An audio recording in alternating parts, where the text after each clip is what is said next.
A mentor told me to host this. He's like, you got to get a focus group together. Once they were in that group, it was like they had the freedom to tell me their real thoughts. Jason, this is confusing. It's repetitive. I don't understand what I'm supposed to do here. It was really painful. So then there was the moment like, what have I done? I left my job. This is embarrassing. But then it was like your senses kick in. Like now I have a list of, if I can make these changes, it'll be a lot better. And I'm going to host another group. If I didn't do that, my product would have failed, because rather than getting all that feedback up front, I would have gotten in the form of terrible reviews and nobody would have bought it. My ego would have been shot. Well, hi there, and welcome to Side Hustle Hero, the show that is laser focused on inspiring you to start or to scale your side hustle income streams. I'm your host, Joan Posivy. So imagine this. It's just assumed that you'll step into the family business. In Jason VanDevere's case, it's running a group of car dealerships. But while training in every department, he realized that that world wasn't for him. So he quietly started a side hustle in real estate, buying a 4-unit building. The rental income wasn't huge, but it was enough to cover his basics and enough to give him the courage to walk away. That's when he took the leap into creating the Goal Crazy Planner, a product born out of his own frustration with the planners that were already on the market. In our conversation, Jason shares why that first side hustle, the real estate, was the safety net that made everything else possible, how the planner has spouted other revenue sources, and the repeatable strategies that he used to take his business from just the seed of an idea to a thriving 6-figure business.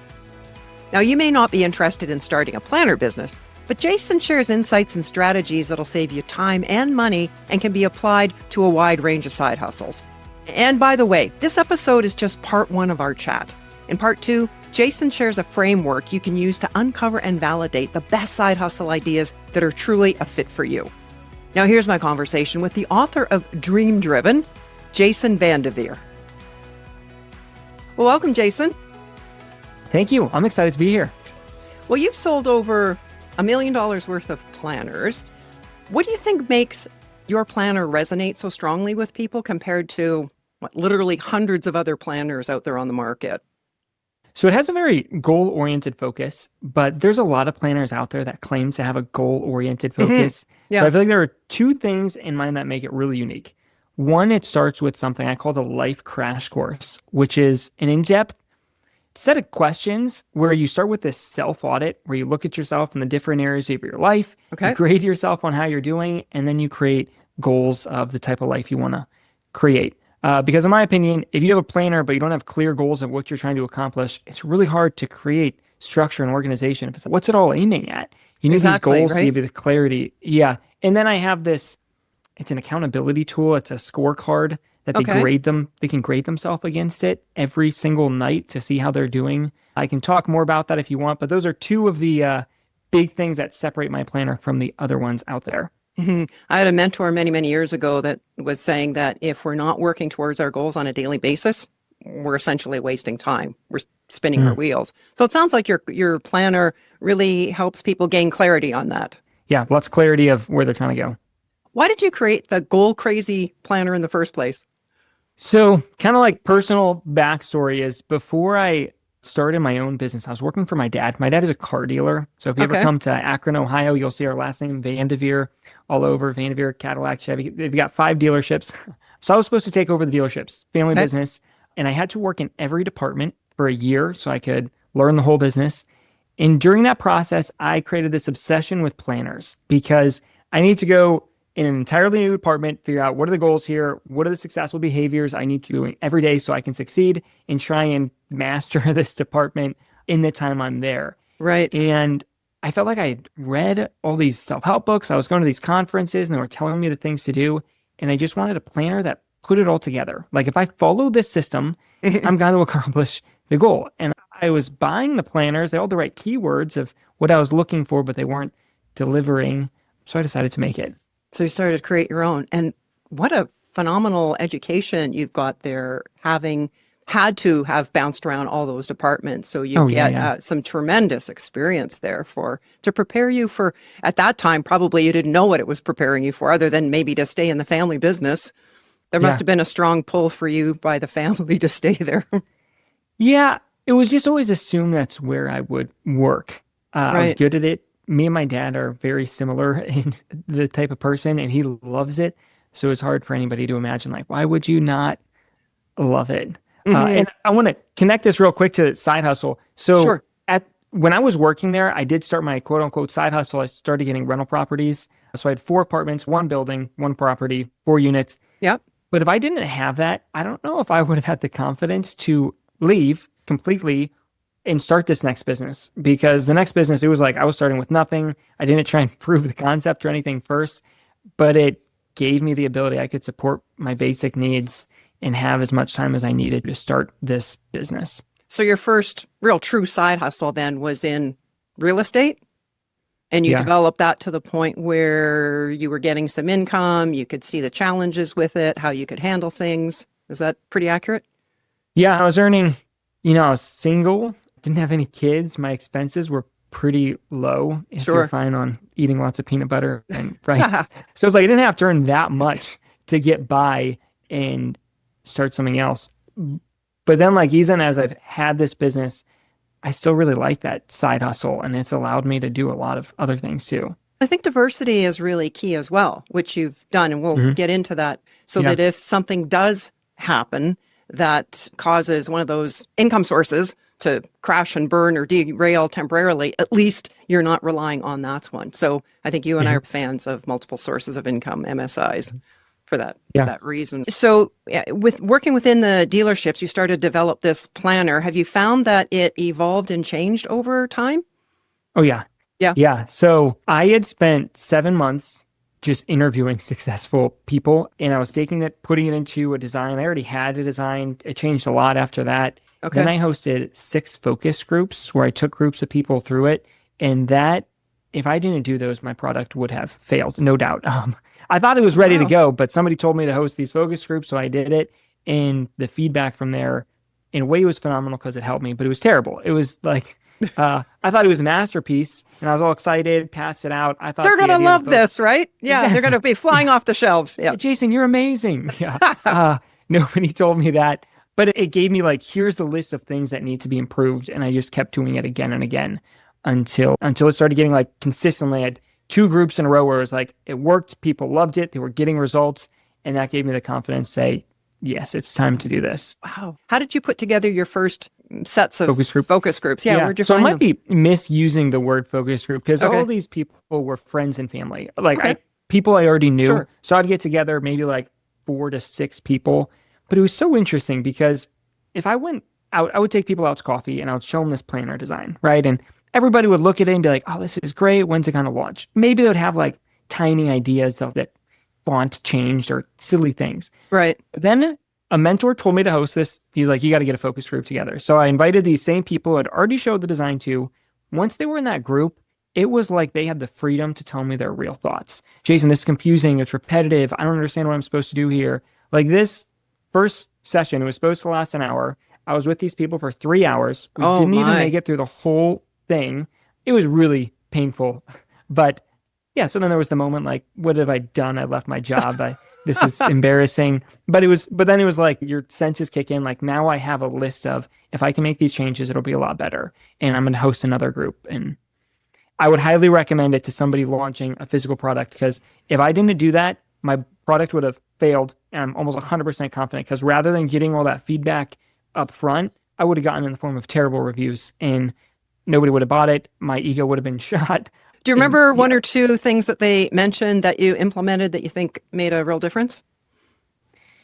the instructions weren't clear, and things that I thought were not repetitive, they thought were. Those would be some of the big things, like common themes where this was either too much writing, repetitive, I don't get what I'm supposed to do here. Okay. And my natural instinct was to argue with them, Sure. which good thing I didn't, because Yeah. probably my mentor told me, like, don't argue with them. And I thought, that's silly. I wouldn't. No one's going to give me bad feedback. But They're yeah, going to love it, so I don't have to deal with that. Yeah. yeah, That's awesome. Because even if you feel, and this is true in really any conversation, potential conflict, is someone sharing how they feel about this. That's their mhm, opinion. Whether you think they're way off or not, that doesn't matter. That's how they feel about that product or service or interaction, whatever it mhm, is. So that's the standpoint where we start to rebuild. yeah. I could see family and friends wanting to support and come out and do this as a focus group. But how about if somebody doesn't have that at their disposal, or it's time to go on to people that are completely unbiased? How do you recruit them? I So guess what you're saying. How do you incentivize recruit them? them. Yeah. So I have done now since I've launched the product, I've gotten people who don't know me, but they're my customer base, and I want to make the design improved. And there's something interesting. Lots of people aspire to start a business or design a product. And Hmm. by me letting them in on the experience, they can participate in the joy of me launching a product. It's like these people, I would mail them a free version of this. They never met me. I'm not paying them. I'm not promising them. I'm like, give them something free. It was Yes. like they just wanted to participate. They wanted to feel heard. I don't know if that's universal, but even like I have this book that's Okay. coming out on September 9th. I had 42 beta readers, people I've never talked to ever, who read an entire 250-page book in 10 days and gave me chapter by chapter feedback on it. And Wow. it was super helpful for me. Yep. But I think there's this, not that I'm trying to take advantage of this, I'm letting them participate in the joy of writing a book because so many people, they want to write a book. And now it's their experience.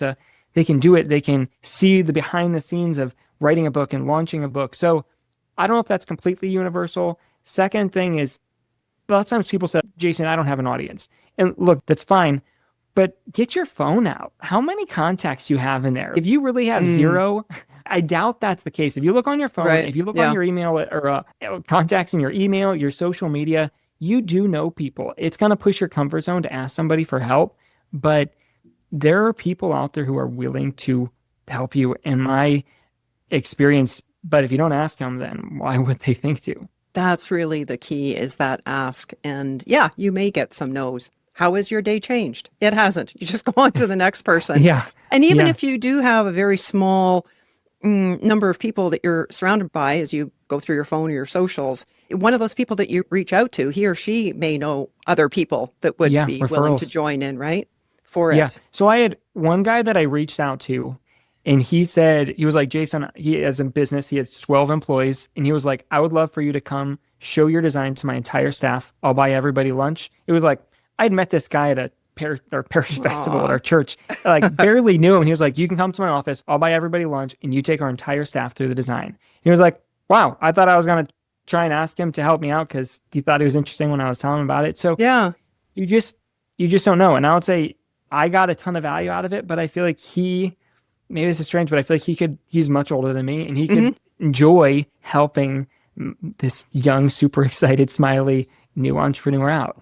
Absolutely. And that has been my experience too, Jason, is that people do genuinely want to help, the majority of them, particularly if they're helping that younger person. Yeah. Absolutely. Time and time again. So in order for you to get those 42 people to review your book, was that reaching out to your existing mailing list? Because the planner Yeah. is so closely tied to the content of the book. Yeah. I could take advantage of that. I do have an audience of thousands of emails now. Something I have used, and I use this for my book, is there's this site called PickFu, PickFu. I don't know why it's called this, but it's reasonably cheap to run surveys. So if you don't have an audience, I would still start with even if it's your contacts, you can Yes. send them a Yeah. survey. Yeah. But if it's something where you're trying to cross test, like for me, it was title and cover. Hmm. It was, maybe it's like a 80 cents survey filler. I don't know, for $50, you can get 50 anonymous people that'll tell you like, I like this one, and they'll tell you why. And you can, kind of like how Facebook ads, you can look for people with certain interests. So I was looking for people who aspired to start a business, and I gave them my covers. And so if you don't have an audience, you're going to have to Fantastic. pull a little bit of money out of your pocket. But for 50, 100, $150, you can get some clarity. Great. How long did it take before you started to see some half decent sales after you launched the planner? So sales and I would say profitability were two different things. Okay, Sales yep, pretty yep. quickly. I got sales pretty quickly. Lots of that was paid ads where truthfully I was probably losing money, and influencer marketing, which those ones were profitable. I'd highly recommend this. If you're launching your side hustle or your business and you don't have an audience yet, I want you to think like, who has already built that audience for you and how can you tap into them? For me, with my planner, I was looking on YouTube for anybody who reviewed planners in the past. Go look up planner reviews. And then I would just find those people. I would email them and say, hey, I have planner, just want to send you a free copy or a couple free copies and get your advice. I didn't even ask them to make me a video review. And I might have sent 30, 40 planners out to people, and a dozen or so of them made videos for free. And I For could tap free? into their audience for free. I had a couple people sent me their pricing packages. One person, I took them up on that, but the other ones, it was the cost of me sending them a planner, so not entirely free. Right. But then I did podcast guesting, kind of like this for Yeah. my book, who Sure. already has the audience. So you have to put in the work, but Yeah. they already have the audience. So a lot of free ways to get publicity out there. Hmm. Well, Yes, I would recommend it. how did you market it to initially gain traction? Was it the ads? I guess like early launch, I wanted to have some sort of influencer content coming out like almost every other day for the first 2 weeks. Okay. So if it was an influencer who was making a video, I was getting featured on a podcast, somebody was willing to put it on their email list. But those were all people that I didn't know beforehand that took tons of outreach and lots of rejection. Not Okay. even rejection, just people never responding to me. Sure. So yeah, but that was it. And then I did start paid ads then. And paid ads, I would say, was a lot of sales. And then it was figuring out how to make those profitable, Sure. which took me a while. Yeah, because that's an industry, a skill set in itself. These days, are sales driven by ads? Yeah, sales are driven by ads. Ads, still influencer marketing, but yeah, ads is the primarily getting new people. Okay. And you were able to spend all this time doing all this outreach because by then you had built up your real estate portfolio so that you could get by Yes. on that revenue? I could get by on, peanut butter, oatmeal, that till my business kicked off. Yes. All right. That's Yeah, important because on my you side need hustle. because you need to have that income source so that you can shift gears and focus on building the side hustle. If you're always worried about where the next rent check's going to be or the next mortgage payment's going to be, that drains so much energy and so much think time. Yeah, I 100% agree. There would be purchasers who in the moment would think it's a great idea, the planner looks good, but they get it and it's not working for them. Probably in almost all cases because they're not following the instructions, they're not actually using it. Do you offer, what's your thinking about 30-day money back guarantee or anything like that? How do you stick handle that? So I do offer a guarantee on the planner. I have email. If they buy it on my email or from my website, I get their email, and then I have follow-up that'll tell them, like, one of my first emails is, look, most people don't open this planner. I don't actually know if that's true, but it's not going to work if Right. you don't open it. And I try and like hit some of these milestones that I know they're going to hit. Like one is just go in there and scribble on a page, because so many people would tell me like, well, I got it. It looks so nice. I don't want to make it That's tacky right, by yeah. writing something wrong. So go there and tear out a page or scribble on it. Just do something to break it in. I did years later launch, and I still have, it's a paid accountability group, a group of us who get together for 30 minutes every Monday morning, and I guide everybody through planning out their week Okay. fully. So then there's a level of accountability that they can use it. But Yeah. I would say my ads, I'm targeting people who already want to use a planner. I'm not trying to take somebody who loves planning out everything on an app and try and convince them of the planner. Okay. I'm trying to take the people who already love journaling, they love writing in a physical planner, and just switching them to mine. And most time, if I can do that, they become raving fans because they like it a lot, but they're already in the routine of writing. And in your Google ads, then that has a lot to do with the keywords that you're putting in there that are going to attract those people. Yeah, really haven't gotten Google ads to work too well. For me, it's been Facebook ads and Amazon ads. Okay. And your planner, as you said, it's a physical printed planner, not the downloadable. Are you getting them printed locally? No, I wish I was. I'm too picky about the design. I want it to lay flat. It is hand sewn. America, nobody will hand sew you a Right. design. They will make them, and they're like 5 times the price, but they're glued, and it'll bind more like a normal book where it doesn't lay all the way flat. Right. And I didn't want that, so I do have them made in China. So how did you first get your first run printed? Did you have to look overseas for that? Yeah, I looked in America, couldn't find anybody that was going to make it for me. I learned that pretty quickly. So I use the website Alibaba. Okay. I don't know if people are too familiar with it. I messaged, it might have been like 50 of these different suppliers, copy and paste the same message. Yeah. I chose, let's see, it's been a few years, probably like 6 companies to get a sample from. Okay. And then from those samples, I chose a supplier that I wanted to do business with. And I have switched supplier once, but it's been a good relationship. That's great because they retail for around 30 roughly. Hmm. Yeah, Okay. 30, $35. Yeah. How much did you have to pay for that first sample? For samples, Yeah. samples might have been like $50 for a Okay. sample, maybe All right. $100 if it was printed for the entire design. If I just wanted like a handful of pages printed and the rest blank, but I could see the quality, it was maybe $50. If I wanted one, I think it was $100 or $200 for a full planner printed in a sample. So I did have to front some money. Okay. I thought it would actually be more than that. That one off. Yeah, most of that was covering shipping because it's to ship something from China. It's even though it's a small item, the shipping was $100 and they might have been giving me the planner for free. I don't remember exactly how it was, but it most of it was shipping. Okay. Did you ever get a print run that was just not up to your level of quality and had to figure out what to do with it? Or have they been all fine? I have not had an issue with that. I've had them get delayed in shipping a lot, but never problems with the actual content in there being printed. So hopefully that stays. Yeah. Yeah, I heard some real horror stories around the whole shipping thing around COVID and when the supply chain got backed up and we were approaching Christmas that year and yeah. Yep, I could relate. So how do you handle shipping? Is that something that you increase the price a little bit and include that, or is that a separate line item? Yeah, I've always built it into the price. Free Okay. shipping. I feel like because Amazon has this standard of free shipping, people don't want to pay shipping. And you're just shipping to the USA, is that correct? Yeah. I used to have shipping set up in the UK and Australia, but I wasn't getting enough sales there to justify the amount of focus and money it took to operate there. Okay, no, that's fair. What caused you to offer then other products? For example, coaching, because your website isn't just the planner anymore.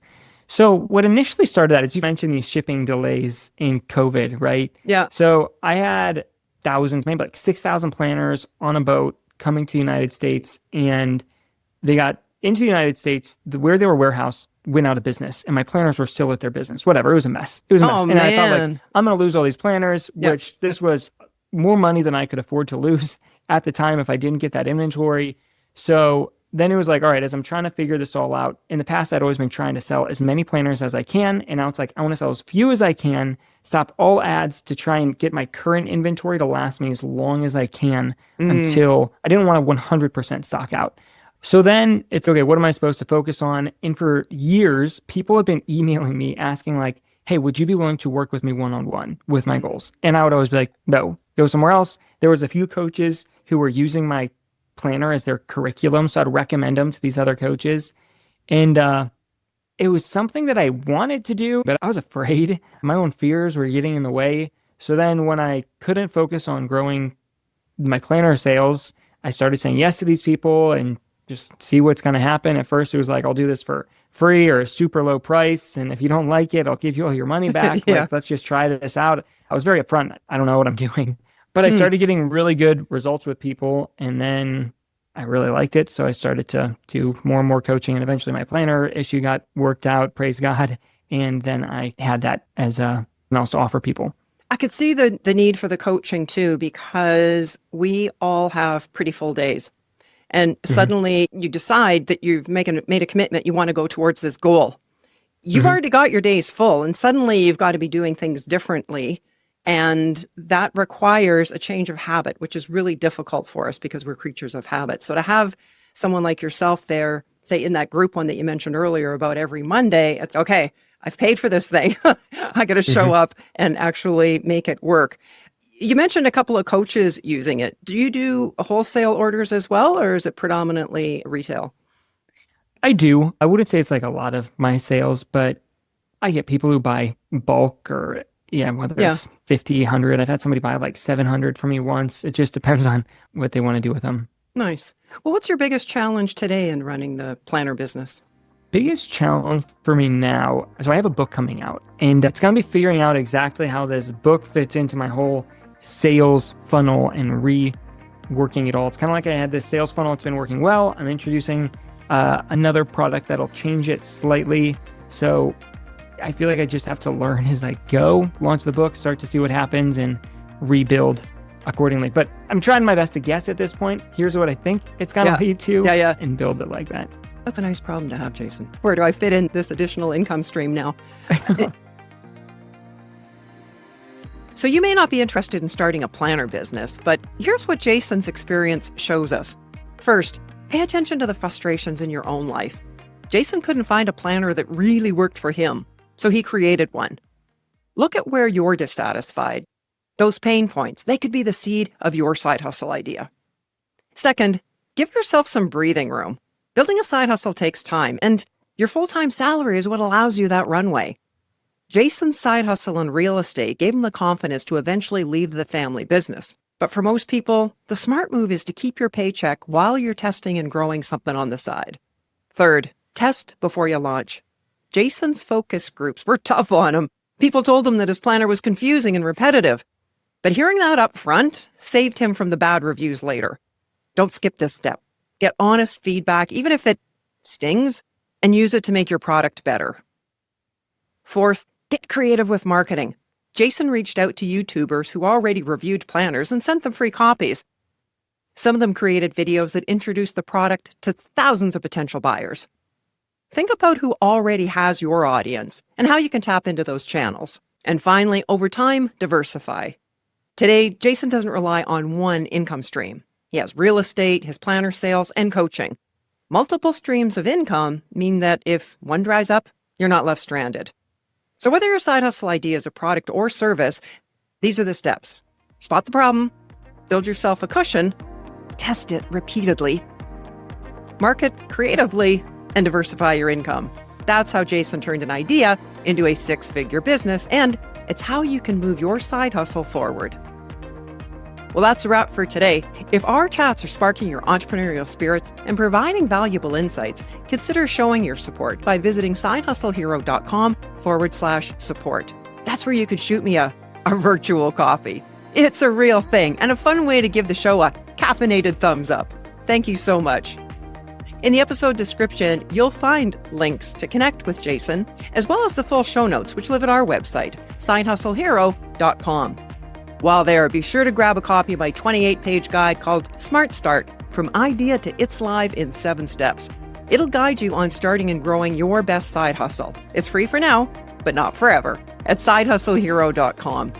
If you're enjoying what you're seeing in this podcast, it would be so appreciated if you would take a moment and add your comment, share the episode, and share it with a friend who's looking to start their own six-figure side hustle idea. And please subscribe. It'll let others know that there's valuable content here to help them start and grow their side hustle.